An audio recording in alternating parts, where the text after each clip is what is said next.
The sound of shattering glass jolted me awake, and for a moment, I thought it was a dream until I saw the chaos my life had become. My apartment was ransacked, my phone was buzzing with missed calls, and the cold reality that I had lost my job the day before hit me like a tidal wave. In the whirlwind of loss and confusion, I stumbled upon an old journal buried under the mess, a relic from a time when dreams seemed possible. As I flipped through its pages, a fire ignited within me. I realized the only way out was through.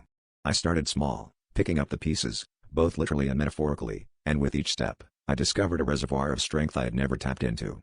Friends rallied around, offering support, and slowly, opportunities I never anticipated began to unfold. By transforming my fear into fuel, I rebuilt not just my home, but my life, realizing that the most profound growth often sprouts from the darkest soil.